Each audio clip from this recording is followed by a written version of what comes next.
I think John has finally decided to play a shot of some description. Oh, has he left the red to left middle? Well, after all the deliberation, what has he played there? I mean, it's not easy, but we should never have been giving him a shot at the red in the middle. Tough shot, don't get me wrong, but he shouldn't have seen it.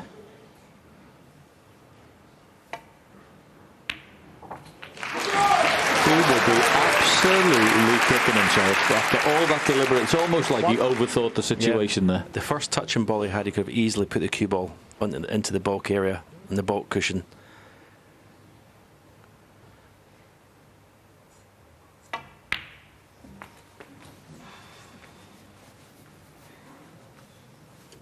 That didn't find the pocket very cleanly. Came off the jaw.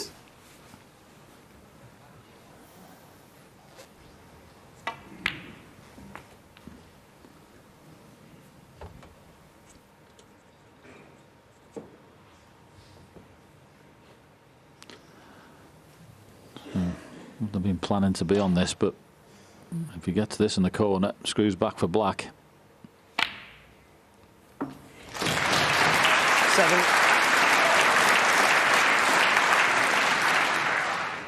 Yep, as we mentioned before, numerous occasions, and Ken said in the studio, all you want in the final frame is your one chance. This might be it. And if John Higgins goes on to lose this frame from that safety shot, 14. It'll be a very long and quiet car journey back up to Scotland. Yeah, I was just about to say, the red to right middle has a bit of pressure on it. Now that he's put a red over the other middle pocket. Anything's missable at this stage.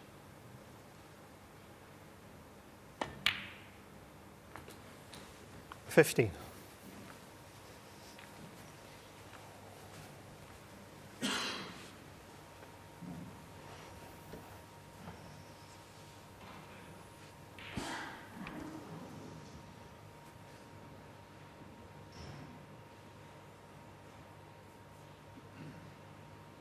It's not absolutely straightforward, this particular shot. Okay, he's got the red over the middle, but will he play a little cannon? He's decided to screw around the angles.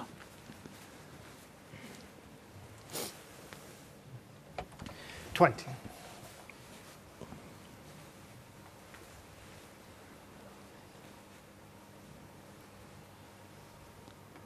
Oh, this Potts, is he going to power out? And he did. 21. It's looking ominous now for John Higgins. These breaks, when the pressure's extreme, once you get past the first 3 or 4 pots, you tend to find your rhythm. Normally, if a ball's going to be missed, it is in the start of the break. 26. Everything's there now for Judd Trump. He's had some incredible deciding frame victories when he won in Saudi Arabia. 27. An unbelievable clearance in the decider to beat Mark Williams. He's certainly not lacking in the bottle department, that's for sure. He can hold himself together.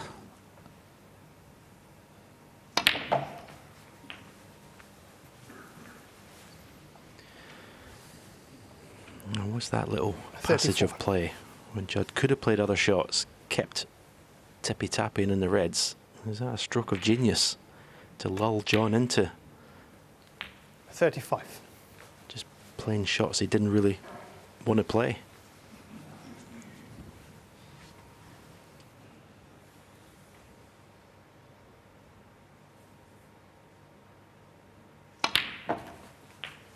Yeah, personally, I think it was a case of just overthinking from John there. 42. I know he didn't want to leave anything at all for Judd to have a go at, but in the end, 43. he did exactly that. I mean, the red in the middle was a very good pot at the start of this break, but he should never have been seeing it.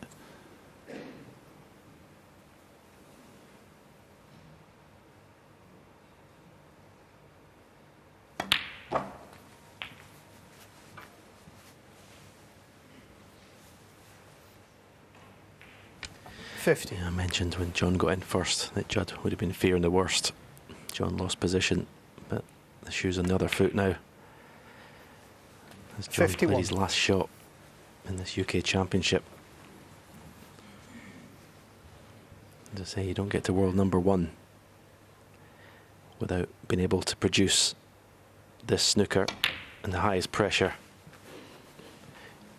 You can't explain. You just go into almost autopilot when you're in this 58. situation. You just do it. You can't explain it, but you just do it.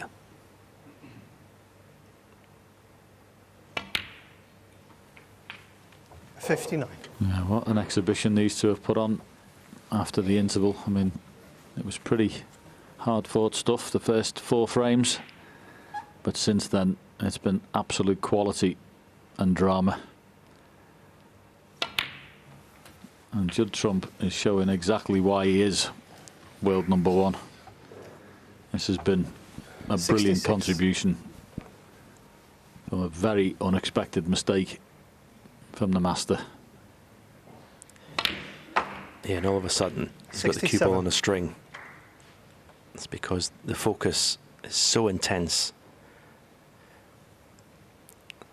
You know, just a wry smile, but I don't think it's a problem. I know he's straight in this pink, but it's not a problem.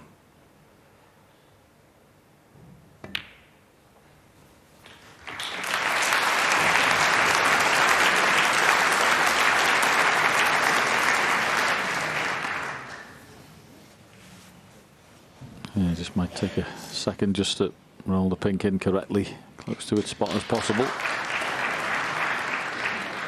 And this has just been 73. an absolutely brilliant break in the final frame decider. 74. It'll be a sore one for John. He's playing very good at the minute. His long game was outstanding. His competitive spirit is still there. But that one mistake 79. is going to prove extremely costly. 81. And Judd Trump is going to be over the moon to get through this. He's had Neil Robertson in the first round and John Higgins in the second. It's been very tough passage through to the 84. quarter-final. But he's going to come through it with flying colours. Yeah, I think John's going to take positives from this. You know, he's not been 88. in the winner's circle, but I think for the rest of the season, if he keeps playing like this and even improving, he could well be contesting tournaments. 93. But every credit to the world number 1. Yeah. Echo that entirely. This has been a 99. fabulous break to win a match under the cosh. And what a game this has been. It was a slow burner, but it wasn't near the end. What a fantastic